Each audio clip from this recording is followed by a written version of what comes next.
See, I'm not one of these people who's worried about everything. You got people like this around you. Country's full of them now. People walking around all day long, every minute of the day, worried about everything. Worried about the air, worried about the water, worried about the soil. Worried about insecticides, pesticides, food additives, carcinogens. Worried about radon gas, worried about asbestos. Worried about saving endangered species. Let me tell you about endangered species, all right? Saving endangered species is just one more arrogant attempt by humans to control nature. It's arrogant meddling. It's what got us in trouble in the first place. Doesn't anybody understand that?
I think the government has already been clear that responsible resource development means that as we see the growth in resource development over the decades to come, there will have to be enhanced measures of environmental protection. Which countries, for example, have a carbon tax today, Minister? I don't, it's not, carbon tax is not a solution which I have explored because I don't think the tax system is the regime to do that. Do you know what the price we don't sit around the cabinet table dreaming up ways to increase taxes. That's certainly more common in the McGuinty family than it is in the Harper cabinet. Does the minister believe the global annual average temperature is rising?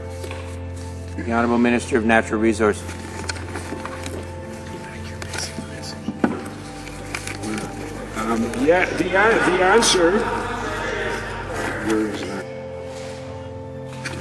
The answer.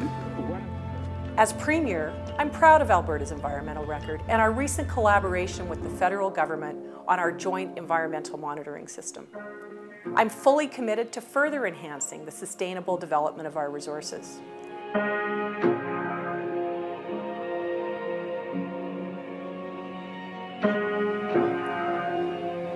Last year, temperatures in some areas of the ocean reached record highs, and ice in the Arctic shrank to its smallest size on record, faster than most models had predicted it would. These are facts. As a president, as a father, and as an American, I'm here to say we need to act.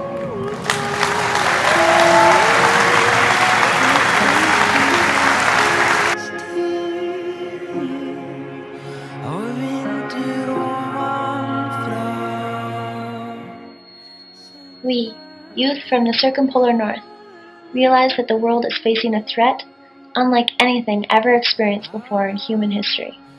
Here in the Arctic, where climate impacts our life greatly, we feel that our environment, our culture, is being disrupted. Sea ice is melting, coastlines are exposed and degrading, and species are at risk.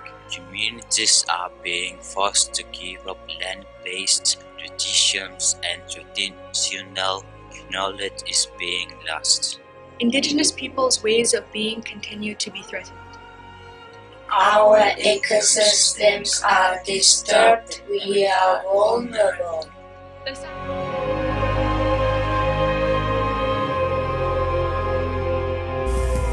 As evidence builds that global warming is accelerating, more climate change talks take place in Warsaw this month, with negotiators still far apart. In addition to melting Arctic ice and alpine glaciers, scientists see the impact in extreme weather and effects on ecosystems.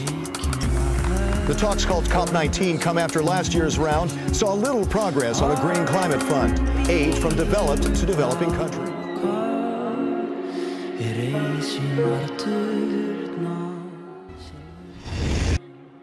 Folks, we've got a great one for you tonight. Envirorealism or environmental. It's the theme of tonight's episode, taking a balanced, rational approach to the long-term sustainability of the Great White North and the abundance of resources that hold the promise of long-term prosperity. But, alas, unfortunately, the debate has devolved. Some people having no interest in compromise. And that needs to stop. And so it's time to start some Canadian common sense. Look, the debate over man-made global warming is the latest battleground in a much broader conflict over development. The high priest of global warming, the faith of global warming, is Al Gore, and he continues to prognosticate on the man-made end of days. While Canada's chief acolyte, Canadian cultural icon St. David Suzuki, thinks we should completely turn off the oil sands tap. For them, there's no debate, no serious discussion. They aren't interested in a sustainable compromise. Suzuki has called climate skepticism an intergenerational crime, even suggesting jail time for politicians who ignore his interpretation of his set of facts, invented facts. I've spent much of my career filming the wonders of nature and our place in it, and many times words fail me. As I near the end of my life, I'm amazed at how much power, technology, wealth, and consumption humanity has acquired, and that has transformed our lives, while at the same time undermining the very life support systems on which our existence and well-being depend. The air, the water, the soil and food, photosynthetic activity, and biodiversity.